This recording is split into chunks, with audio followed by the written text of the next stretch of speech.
Cohen Partners. Jim, there he is. Hello.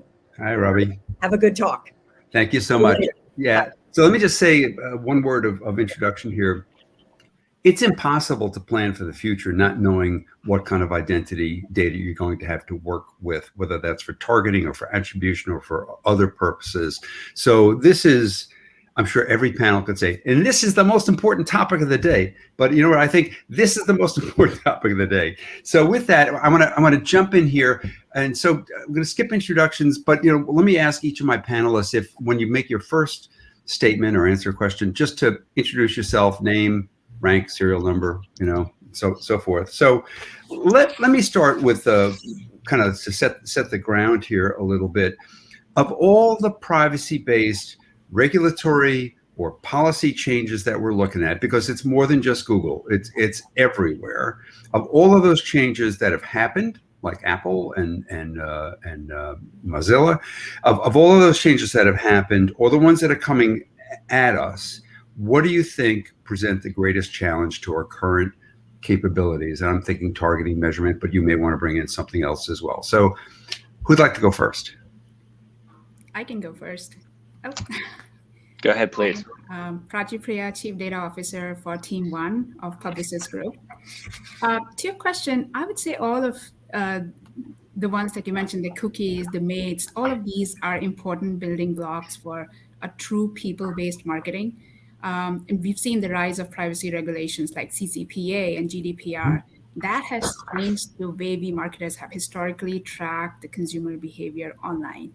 They're not allowed to collect any data, including loading a Google ad, a Facebook ad, or analytics pixel without getting consent from the user first. And if you're using Made, which is the mobile ID, you could match up someone's mobile habits with their desktop, connect the TV, and see kind of like a full picture. That's not happening. And the last but not the least, the third-party cookies. And this has been here for years. Companies have used third-party cookies to track and understand buyers' behavior online. We have seen there's an e-marketer stats. They're more than 77% website, and 82% of all digital ads use tracking cookies. And due to their availability, third-party cookies offer individual interest data that brands wouldn't otherwise know. And that's why I think it now presents one of the greatest challenges to our current targeting and measurement practices. Now, Firefox, Safari, Google Chrome, that all of them combined represent, I think, 86% of browser traffic. They're all going to transition away from third-party cookies by 2023. So I believe that's the topic of our discussion today. Is it time to go back to school and find a new career? No, we have multiple solutions. We'll go into that. Okay, good. We'll get That's to what we're going to fix. Yes. So, Philip, you were going to say something. Oh, I'm sorry. Phil Sandler, Head of Marketing and Growth for Simul Media. And Prachi stole everything that I wanted to say. So I will add that no cookies, the loss of cookies, the deprecation of cookies is a big deal, of course. Any personally identifiable information or tracking. The larger thing sitting on top of all of that is finding a way to truly put the power in the consumer's hand, give them consent and transparency, and simultaneously find a way to make advertising relevant to the end user. And I'm sure we'll discuss a lot of different ways that we all have in mind to do that. But it's the collective threat of all of those things being challenged, not any one individual thing. Of course, for pure play digital advertisers and those that rely on things, especially on the retargeting side of things, the cookie is an extremely important tool that advertisers will have to find a solution for, and we should talk about putting that in the consumer's hands. Great. Right. Natalia, do you have a perspective on this one? Sure. Natalia Ehrman, Director of Data Strategy and Partnerships at A4. Totally agree with Prachi and Philip. I do want to add that, we started hearing about, cookies, maids quite a long time ago, but I think also something to consider is the way that I look at it, at least, is no identifier is safe. So when you're thinking about that universe, you're also thinking about IP addresses, email addresses, all of the things that our short-term solutions are based on. And this is not to be very, very pessimistic. I think starting to think about the fact that this any of these solutions might not stick around for that long, actually gives us the opportunity to prepare way in advance, which I think is really important to do. Yeah, no, absolutely. It's interesting that you mentioned IP address because, that's like the linchpin for CTV, and there's all this excitement around CTV. And now we have IPv6, and we have more potential, more flexibility to dynamically rotate those IP addresses and never quite know who's behind them. Yeah. So I think you're all totally right that we're challenged on every front. It's not just cookies. We're challenged on every front. And it's a bit of a cat and mouse game between the technology providers trying to accommodate privacy, or as some of my more cynical friends say, appear to accommodate consumer privacy. And the the content providers need to make the content more relevant and useful, easier, make access simpler for users, as well as advertisers who are trying to reach these people. So, okay, so that's horrifying, terrible. The world is coming to an end. There are a whole slew. You can't go into the trade press on any one day without seeing some announcement that someone has a solution. So of all of this stuff, can you help us filter through all the activity here? And where do you think there are some promising solutions, either in place, which would be great, or definitely on the horizon? So the good news is Jim, you're not missing anything. Yes, it's all over the place. And there's no silver bullet that you're not aware of or you're missing. There is no silver bullet right now. I mean, there are some good things in progress that are trying to come up with a universal identifier, for example. And the holy grail for that would be one big monolithic system that we all could agree on. But that's not going to happen anytime soon. Yeah. It won't. So hopefully there's a couple of things that can work together that can make that happen. In our world, and when I say in our world, I'm now in the TV world after being in the performance and programmatic world for a very long time. And in our world, fortunately, we're not dependent on the cookies to find strategic audiences based on their interests admittedly through some things like IP addresses, but through our clients' first-party data that we protect, through other third-party and panel data that we use to gather interest, so we can target people on national linear and CTV. So we're already kind of cohorting, if you will, and that is a solution. 3 or 4 other things that come to mind are collecting as much first-party data as you possibly can, so you can own the conversation with your end user within your brand or across your umbrella of brands, providing a great value exchange to get the permission to target and provide relevant content to your end user, and the old school one that we've been doing since the beginning of advertising is pure contextual advertising, where you're putting your message where you assume that the content is attracting a certain audience. Though I use the word assume very very specifically there. That's not finding your strategic audience. It's making some assumptions based on the content they're consuming. We're all ready to go. In my world, I would say before getting into the solution, we kind of focused on what are the areas or capabilities of marketing that are going to be most impacted by this cookie deprecation.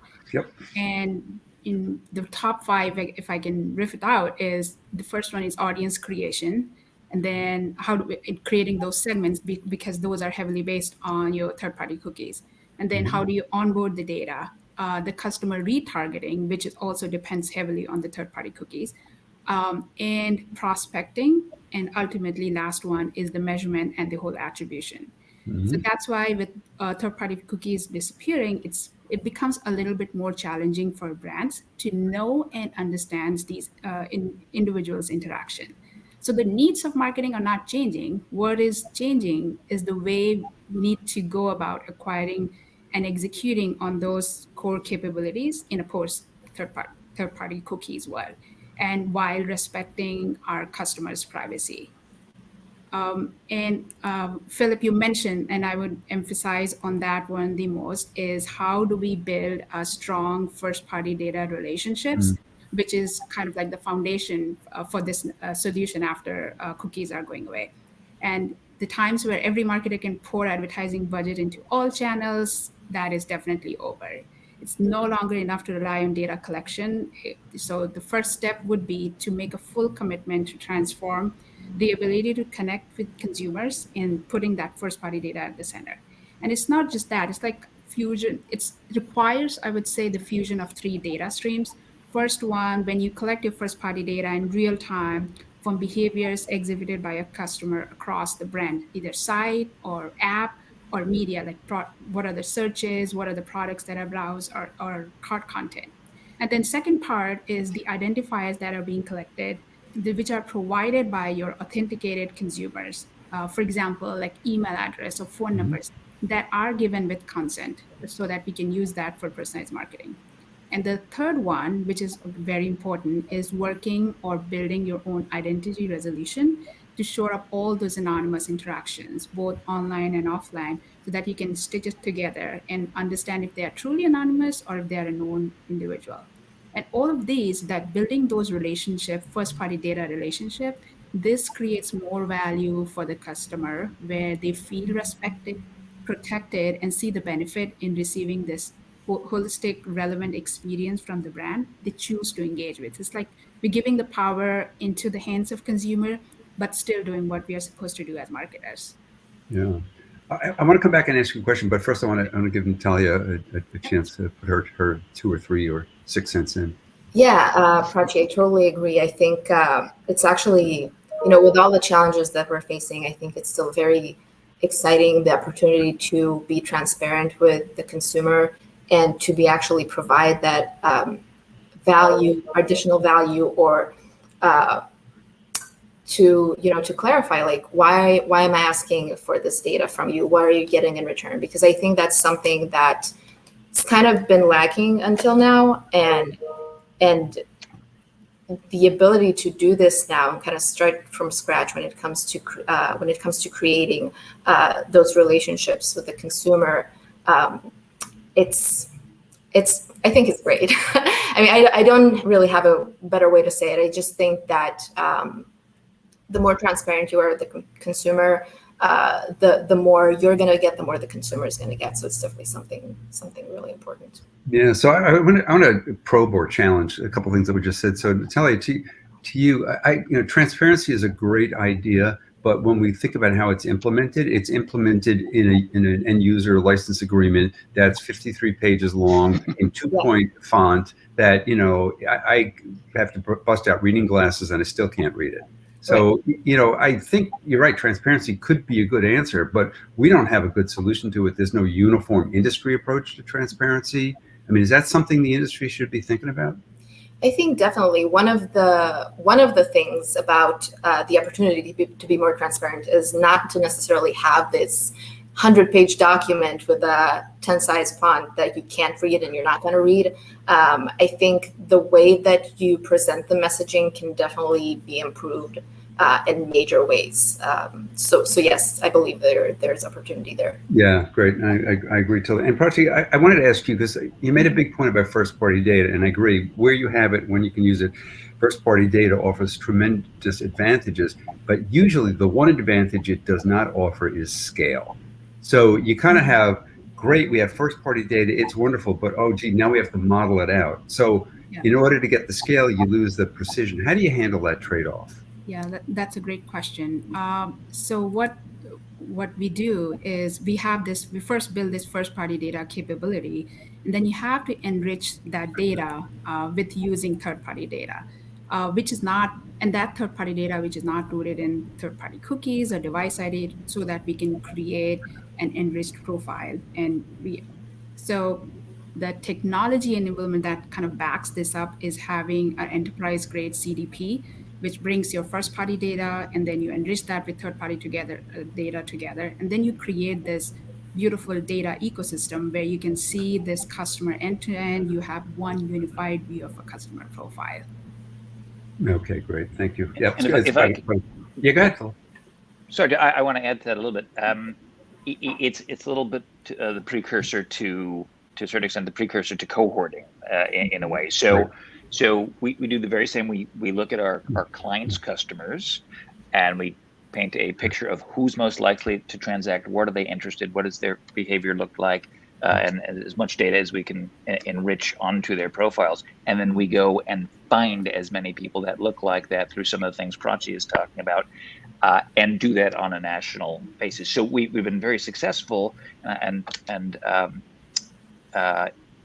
sorry, the question was, how do you get scale from the small first party data? But Right. it's using the first party data to say, what do our best customers look like? What do our clients' best customers look like?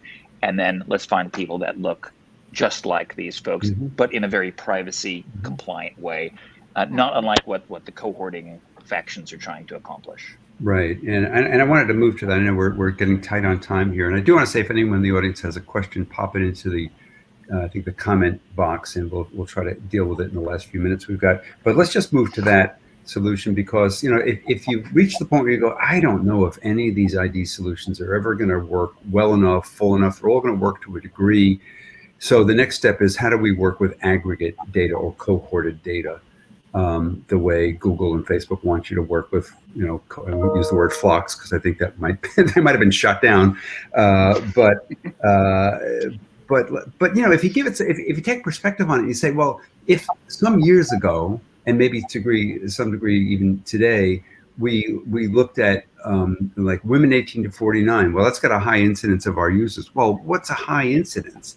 And if you had some data that was finer than that, isn't it all about just getting better, right? And incremental improvement in terms of targeting. And what's your hope there in terms of either very granular aggregate data or aggregated individual data? Either you roll it up or you peel it apart.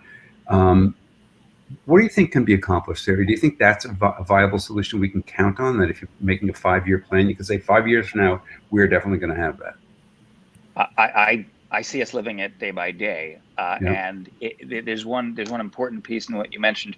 You can start with the demo. The demo is a guideline in a certain direction, but you don't want to stop there. You want to find a strategic audience, not males 35 to 54, because you have to assume way too much if you don't add data to paint a better picture of who they are and what they're specifically interested in. Sure. So I might fall on a male 35 to 54 cohort, and you might want to sell me your shampoo, but for obvious reasons, I don't use a lot of shampoo. So you're wasting your time, energy, and money targeting me as part of some big broad demo. Find out what kind of hair care products I use, and then talk to me about that. Right. I don't use any hair care products, but that's, Your eyebrows look very clean to me, so. Natalia and Prachi, have you worked with more aggregate data than just the ID level or device or person level data? And do you find it? I'll let you talk this time. Yeah, occasionally, and I actually want to go back to kind of speaking to the modeling portion, because to me it's a bit similar to working with aggregate data in the sense that it's not one-to-one, it's not necessarily deterministic. I think we should also remember that right now, with the way that the technology is developing, you have artificial intelligence, machine learning. It's a great time to start using models. Like, we tend to think of it as, oh, now we're going to have to use models. What a shame. But that might have been the case, 20 years ago when cookies kind of first emerged. But today, the technology is so advanced that it gives us actually an opportunity to create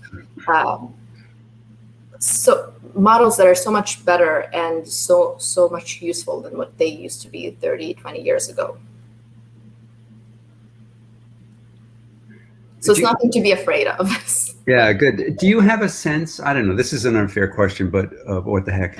Do you have any sense of, okay, well, if we had perfect individual data, then our targeting is going to be this productive, and with either cohorts or model data or some slightly fuzzier issue,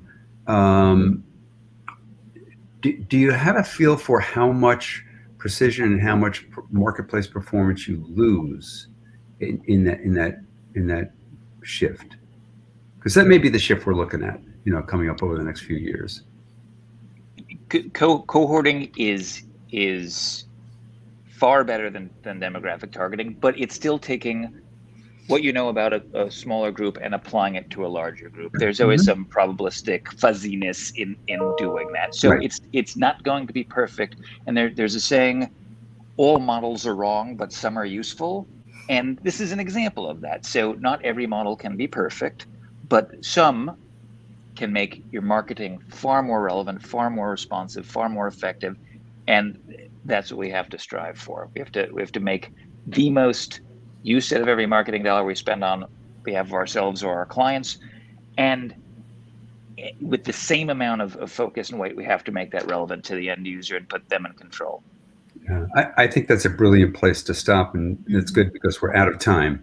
So I want to thank our panelists, because this is a topic we could, we should just retire to cocktails and keep talking about it. Oh, we don't do that anymore, do we? Oh, well. All right. Listen, we will start again soon. I hope. Yeah. It's thank you so much. I hope our audience gained some insight about what's happening and where we're going, and that there is hope. We're not exactly sure what it looks like yet, but there is definitely hope. So thank you all very, very much. Thank you, Jim. Thanks, everybody. Bye-bye. Bye.